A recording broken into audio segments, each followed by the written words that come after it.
That the United States government is keeping the information secret. Former Air Force officers and an investigator are here with their stories. Here in Los Angeles is Robert Hastings. He's author of UFOs and Nukes. Dallas is a former captain, U.S. Air Force Base. Former U.S. Air Force officer. He was at Maelstrom as well in 1967, and he says his superiors told him UFOs caused the malfunctions. And in Peoria, Illinois, is Dr. Bob Jacobs, former First Lieutenant, U.S. Air Force, former U.S. Air Force photographic instrumentation officer. A UFO showed up on film that he shot in 1964 at Vandenberg Air Force Base, and that was later confiscated by CIA. Hastings, how did you get, what's your explanation for UFOs at nuclear weapon sites? I can simply say after 35 years of research that these incidents have taken place. There are hundreds of declassified documents which indicate that UFOs have demonstrated a distinct and ongoing interest in our nuclear weapon sites. I've also interviewed nearly 100 gentlemen who were involved in these incidents at various Air Force bases. This is very widespread. What you're seeing here this evening is the tip of the iceberg. How do they cause a malfunction? What do they do to cause something to not work? I think that's probably still an unknown. I know that Boeing engineers attempted to duplicate some of the malfunctions. They did succeed in doing that, but they still can't determine what initially caused them. Bob Salas could address that. Bob, what happened at Maelstrom in 1967? 1967, I was on duty as a missile launch officer. I get calls from my guards upstairs. First, I get one call saying that they're seeing strange lights flying in the sky, and I didn't pay too much attention to that. About 5 minutes later, the main security guard, the flight security controller, calls down, says he's looking at a glowing red object, very large, hovering over the front gate. He wants to know what to do. I tell him to secure the facility. We hang up. I go to tell my commanders. So within seconds of that call, my missiles start shutting down. I recall losing all 10 of them. You didn't see the object? I didn't see the object because I was obliged to stay underground in the capsule. By shutting down, we mean what? By shutting down, what I mean is they were not launchable. They were in a no-go condition, disabled. How long to restart them? How long to restart? Well, I'm sure it took over a day, and maybe... All right. Now, Bob Jamison, you were there too, right? Yes, sir. And you were in the Air Force? Yes, I was in the Air Force. Where were you when this was happening? I was a targeting officer, missile targeting officer. I was at home relaxing, and I got a call from Job Control to tell them to come in. A missile had gone down. My job as a targeting officer was to bring him back up. And so I went into... So you didn't see the incident, you just went to the missile? I went to the incident. I went to the site. Where is Maelstrom? It's Great Falls, Montana, just outside of Great Falls, Montana. What did you make of the story? Well, I know that it's true. I went into Job Control after I got to the hangar. I was called in, went to the hangar, went to the Job Control, and I noticed they have a map of the whole complex with green lights where the missiles were good, but there's one small area with 10 red lights. I mean, those missiles were out. Is it possible they just malfunctioned?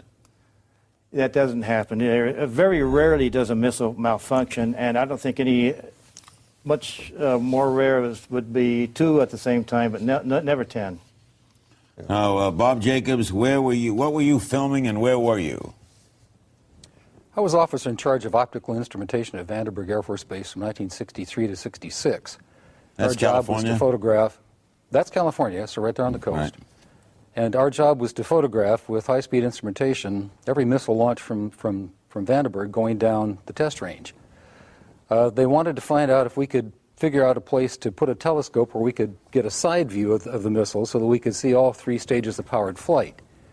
So I went up to Big Sur, California, up on a U.S. Forest Service road on Anderson Peak, and I installed a telescopic sight up there. The Air Force flew in a huge catadioptric telescope from the Cape. It was built by Dr. Walter Manning at Boston University.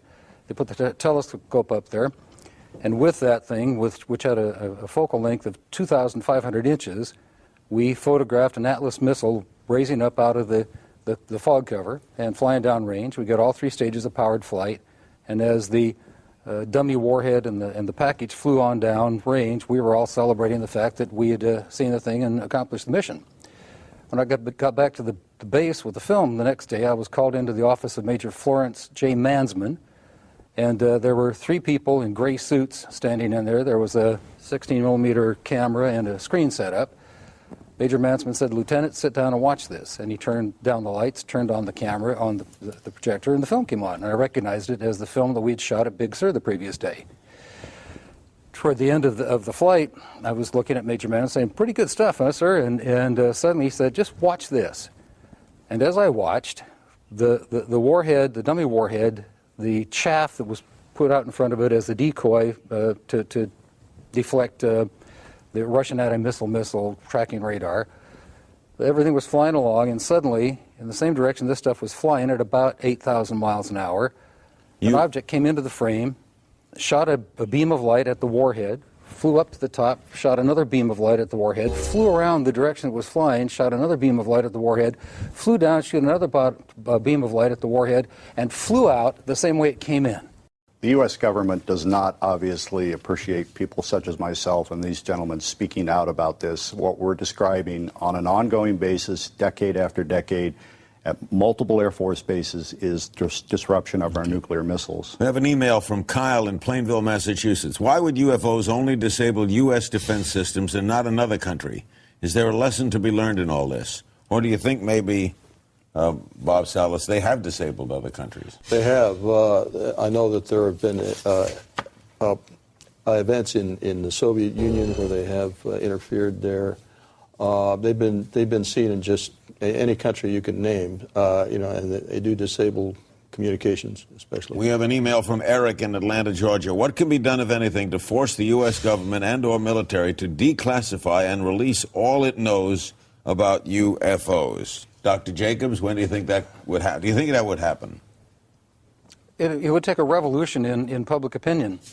The problem with this field is that it's surrounded by so many crackpots and weirdos who make a joke about it, that those of us who take it seriously and think that something is definitely going on that needs to be scientifically investigated are laughed at. The technician here in the studio where I am, I said we were talking about UFOs tonight, and her face lit up and she got that kind of look, which is typical of what happens to us.